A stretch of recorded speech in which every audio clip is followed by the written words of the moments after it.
السلام علیکم ورحمۃ اللہ وبرکاتہ۔ معزز مکرم سامعین و حاضرین، آج کے جمعۃ المبارک میں اسلام نے جو ایک غیر مسلم کو حقوق دیے ہیں اس کے حوالے سے میں چند باتیں عرض کروں گا۔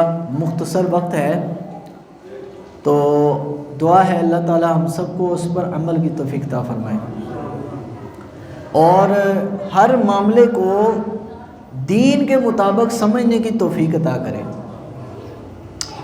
معزز سامعین، میں نے قرآن مجید کی سورہ مائدہ اس کی آیت نمبر 3 کا کچھ حصہ میں نے تلاوت کیا ہے۔ اللہ رب العالمین جل وعلا ارشاد فرماتا ہے، الیوم اکملت لکم دینکم، آج کے دن میں نے تم پر تمہارا دین مکمل کر دیا۔ وَأَتْمَمْتُ عَلَيْكُمْ نِعْمَتِي، اور تم پر اپنی نعمتیں تمام کر دی۔ وَرَضِيتُ لَكُمُ الْإِسْلَامَ دِينًا، اور اسلام کو تمہارے لیے پسندیدہ دین قرار دے دیا۔ وَرَضِيتُ، اور میں نے پسند کر لیا اسلام کو، رضیت لکم الاسلام دینا، تمہارے لیے اسلام کو پسند قرار دے دیا کہ یہ دین تمہارے لیے اچھا ہے۔ اسلام جہاں پر ہمیں عبادت کرنا سکھاتا ہے، جہاں پر حلال و حرام کے بارے میں احکامات سکھاتا ہے، وہیں پر ہمارے دین میں غیر مسلم کے بھی حقوق ہیں۔ غیر مسلم کے کون سے حقوق ہیں؟ اللہ کے نبی صلی اللہ علیہ وسلم ارشاد فرماتے ہیں، من ترک معاہدا غیر حقی، من قتل معاہدا غیر حقی فقد حرم اللہ علیہ الجنہ، جس نے کسی غیر مسلم اقلیت کو بغیر وجہ کے قتل کر دیا، بغیر وجہ کے، فقد حرم اللہ علیہ الجنہ، پس اللہ اس مسلمان پر جنت کو حرام کر دیتا ہے۔ جو دین یہ بتائے کہ اگر تم نے ناانصافی، زیادتی اور ظلم کسی غیر مسلم پہ بھی کیا تو اللہ مسلمان پر جنت کو کیا کر دیتا ہے؟ حرام۔ بلکہ اس سے بھی اگلی بات، انسان تو بہت بڑی چیز ہے، ہمارا دین تو یہاں تک ہے کہ وہ وضو میں فالتو پانی تمہیں بہانے نہیں دیتا، تو کسی انسان کا قتل اور اس کا خون کیسے بہنے دے گا؟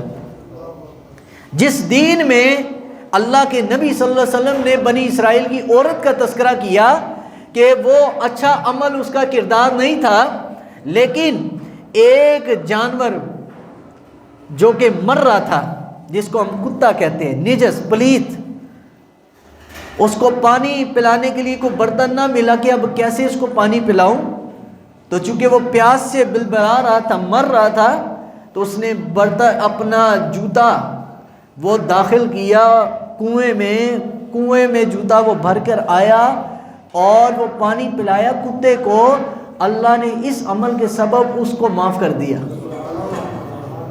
یار، جو دین ہمیں ایک کتے کو پانی پلانے اور اس کی جان بچانے پر بھی اجر دیتا ہے، تو کیسے ہو سکتا ہے کہ کوئی کسی غیر مسلم کو بغیر وجہ کے قتل کر دے، بغیر تحقیق کے قتل کر دے؟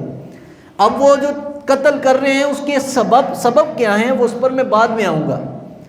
نبی علیہ السلام نے فرمایا، جس نے کسی غیر مسلم کے ساتھ زیادتی کی، قیامت والے دن میں اس غیر مسلم کی طرف سے مسلمان سے لڑوں گا۔ مسلمان سے، نبی صلی اللہ علیہ وسلم فرماتے ہیں، میں مسلمان سے لڑوں گا کہ تم نے اس غیر مسلم کے ساتھ زیادتی کیوں کی۔ موجودہ دور میں ابھی یہ پچھلے جمعے والے دن ہی، جمعے کی نماز سے تھوڑی دیر قبل سیالکوٹ کا واقعہ ہوا، اور میں نے ابھی آپ کو یہ ساری 3-4 چیزیں گنوا دی نا، یہ نمونے ہیں صرف چند، بلکہ اس کے علاوہ بہت سی روایتیں، حدیثیں ہیں کہ غیر مسلم کا کیا حق ہے۔ اب یہ یاد رکھیے، پچھلے جمعے سے لے کر ابھی تک، آج ہے 8واں دن، پچھلے جمعے کو واقعہ ہوا، آج کتنا دن ہے بھائی؟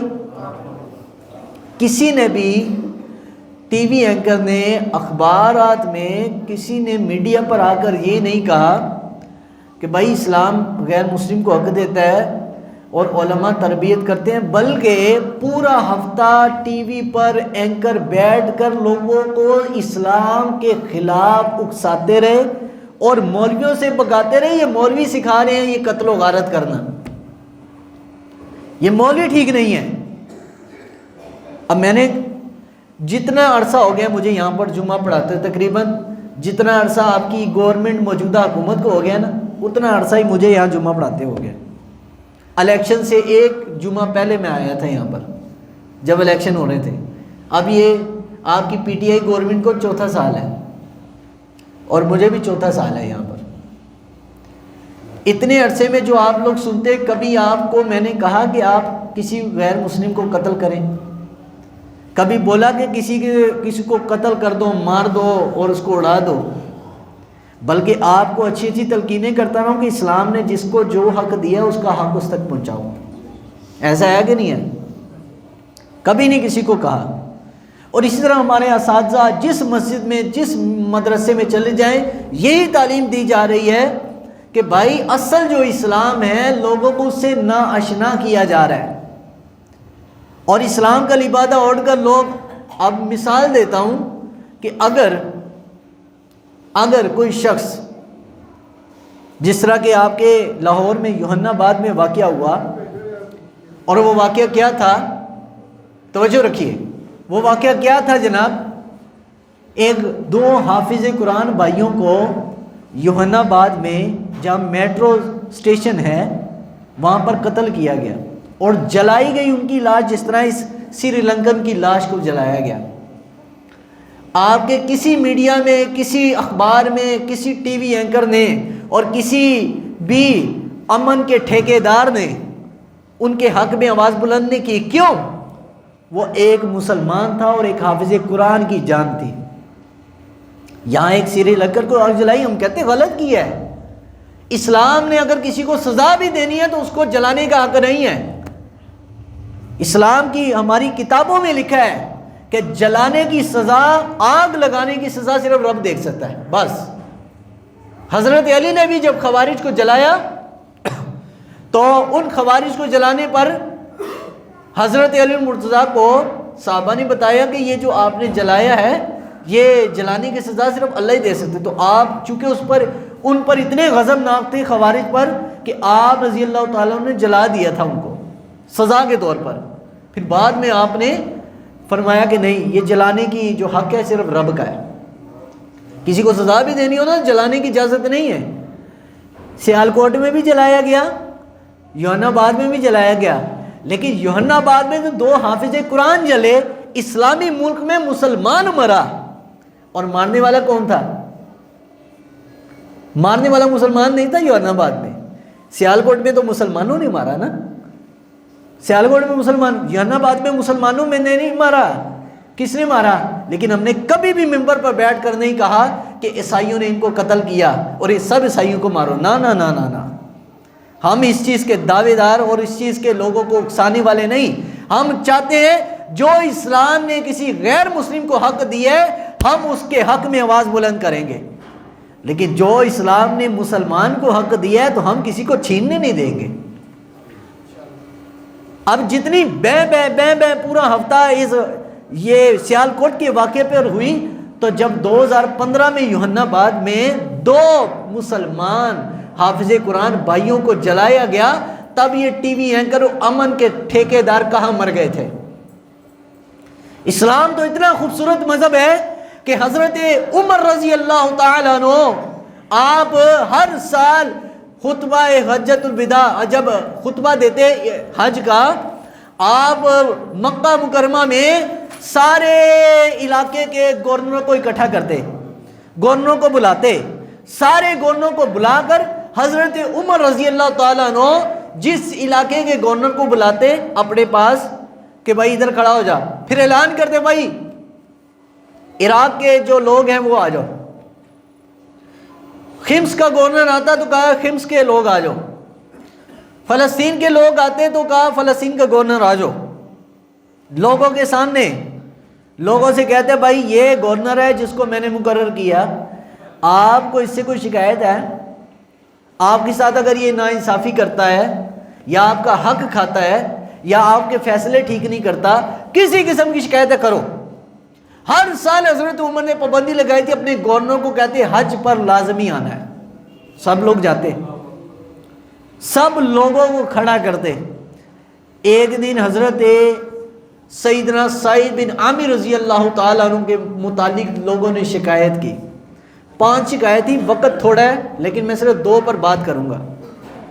سعید بن عامر رضی اللہ تعالیٰ عنہ خمس کے گورنر، آج پاکستان میں یہ جو سانحہ واقعہ ہوا سیالکوٹ کا، تو لوگ پورا ہفتہ اسلام کے خلاف بک بک کر رہے ہیں، یہ مولوی ٹھیک نہیں ہے، یہ اسلامی انتہا پسندی ہے۔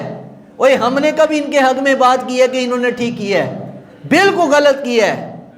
اسلام میں کسی جانور کو بھی مارنے کی اجازت نہیں ہے، ناجائز۔ شکار کرنا ہے تو وہ بھی صحیح طریقے سے کرے، لیکن اگر کسی غیر مسلم کو بھی مارنا ہے اس کے لیے بھی آپ کے پاس پروف ہونا چاہیے۔ اب میں کہتا ہوں اگر آیا اس نے گستاخی نہیں کی تو مسلمانوں نے غلط کیا۔ اب ان مسلمانوں نے غلط کیا، آئندہ ایسے کام کی روک تھام کے لیے کیا ضروری ہے؟ جنہوں نے ان کو قتل کیا اس کو ہماری عدالتیں سزا سنائیں۔ جب عدالت فیصلہ کر کے ان کو چوکوں پہ لٹکائیں گی نا، آئندہ کسی کی ہمت نہیں ہوگی کہ قانون ہاتھ میں لے۔ اسی طرح یوحنا بعد میں جو حافظ قرآن بھائیوں کو مارا گیا، اس پر بھی ایکشن لے، چاہے وہ مسلمان ہے چاہے عیسائی ہے، اس کی میں بات نہیں کرتا، اس پر ایکشن لے، قانون اپنا مضبوط کرے۔ حضرت عمر کے دور میں اس طرح کے واقعات کیوں نہیں ہوئے؟ کسی نے اسلام کے نام پر کسی کو کیوں نہیں قتل کیا؟ وجہ یہ کہ قانون مضبوط تھا۔ آج آپ دنیا کے 130 ممالک کی فہرست میں پاکستان کی عدالتوں اور ججوں کا نمبر کون سا ہے پتہ ہے؟ 126واں۔ یعنی ہم سب سے فلاپ اور کرپٹ عدالتی نظام میں ہمارا 5واں نمبر ہے، سب سے فلاپ۔ اور سہولیات میں آپ کا پاکستان دنیا میں 4تھے نمبر پر ہے، جو اپنے ججوں کو، اپنی عدالتوں کو سب سے زیادہ سہولتیں، مالی وسائل، سہولیات، مراعات ان کو فراہم کرتا ہے۔ اور یہ فہرست، وہ مالی تعاون، مراعات اور وہ موج مستی جو دنیا کے امیر ترین ممالک بھی نہیں دیتے، پاکستان اپنی عدالتوں کے ججوں کو دیتا ہے۔ لیکن ہمیں انصاف ملنے میں پاکستان کے لوگوں کو دیر کیوں ہے؟ کیونکہ یہ عدالت کی کمزوری ہے۔ اگر اس طرح کی واقعات سے روک تھام چاہتے ہیں کہ کبھی کسی غیر مسلم ہو یا مسلمان ہو کسی کے ساتھ نجائز فروشی نہ ہو، نجائز نہ ہو، تو کیا چاہیے کہ جناب عدالت میں نظام اپنا درست کیا جائے۔ آپ کو پتہ بھی نہیں ہے، ہمارے یہاں پر بل پاس ہو جاتے ہیں، ہمارے یہاں عدالتی فیصلے آ جاتے ہیں، ہمارے آئین میں کیا لکھا ہے، ہمارے پاکستان کے قانون میں کیا لکھا ہے، قرآن میں، حدیث میں کیا لکھا ہے کہ جناب والا جب بھی آپ نے کسی کو سزا دینی ہے اس کے لیے ثبوت ہونا چاہیے۔ جب تک ثبوت نہیں، آپ ایسے بلا وجہ کسی کو نہیں مار سکتے۔ اول تو کسی کو اجازت ہی نہیں ہے عدالت میں رجوع کرے۔ لیکن لوگ عدالت کیوں نہیں جاتے؟ کیونکہ ان کو آسیہ ملونہ کے کیس سے معلوم ہو چکا ہے کہ پاکستان میں 2 عدالتوں نے اس کو پھانسی کی سزا سنائی، لیکن بڑی عدالت نے جا کر بار کے پریشر پر اس کو چھوڑ دیا۔ آج فرانس میں بیٹھی ہے، فرانس نے اس کو گھر بھی دیا ہے، کوٹھی بھی دیا، بنگلہ بھی دیا ہے، کہ عیسائی خاتون تھی جس نے رسول اللہ کی توہین کی۔ تو جس ملک میں عدالت اور انصاف کا اس قدر پسماندہ نظام ہوگا تو لوگ عدالت پر یقین کریں گے۔ وہ کہیں گے جناب ایندے تو پہلے انہوں مارو۔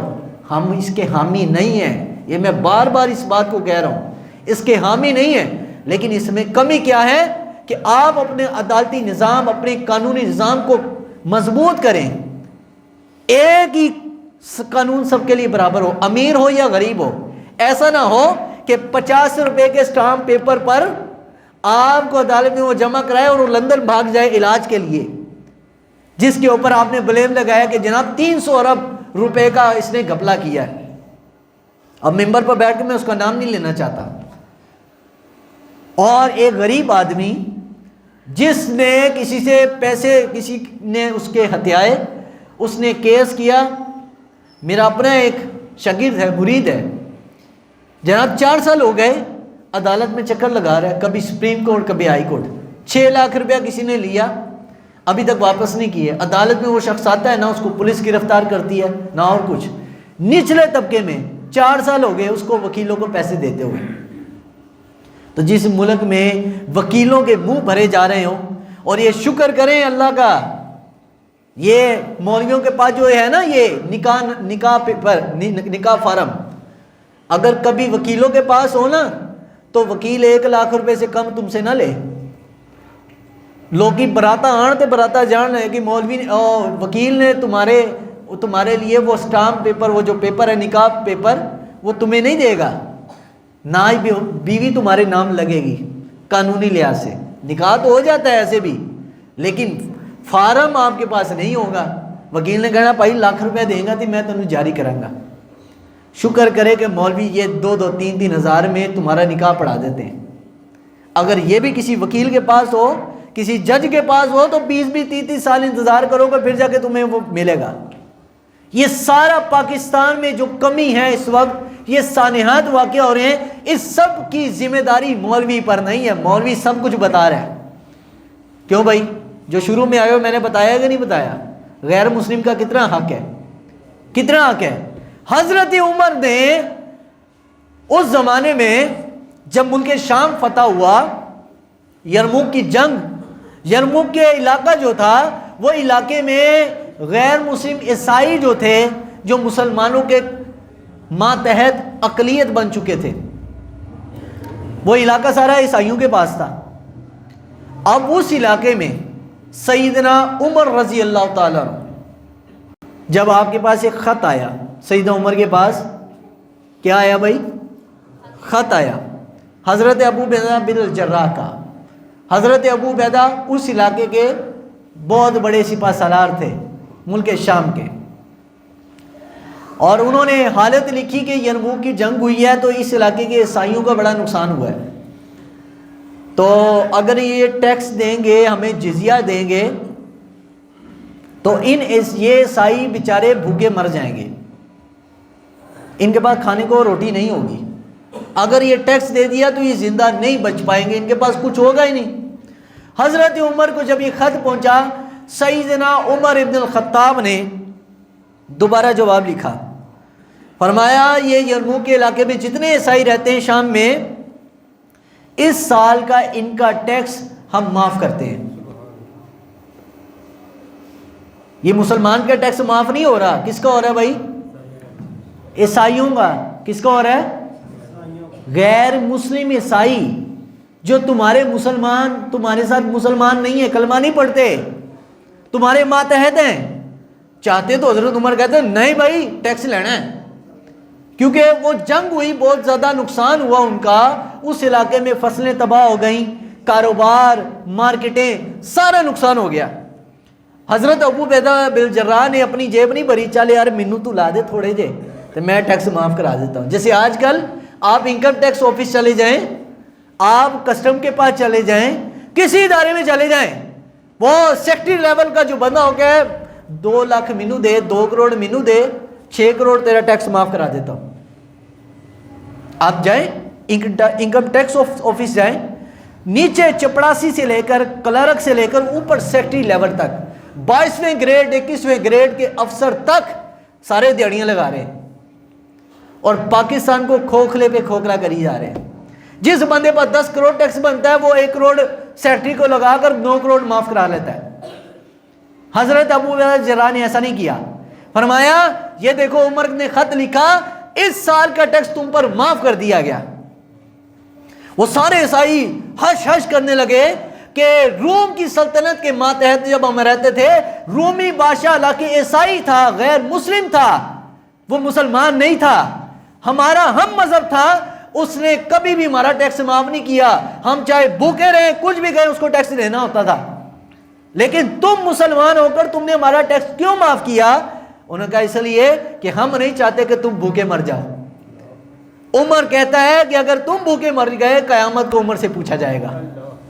یہ ہے ریاست مدینہ، یہ ہے اسلام کا نظام عدل، یہ ہے اسلام میں غیر مسلم کا حق، یہ ہے اسلام میں عدالتی نظام کہ جب کسی ملک میں عدالت مضبوط ہوتی ہے، عدالت کا نظام مضبوط اور اعلیٰ ہوتا ہے، اس ملک میں کسی مسلمان کو بھی ضرورت نہیں ہوتی کسی غیر مسلم کا حق کھا لے.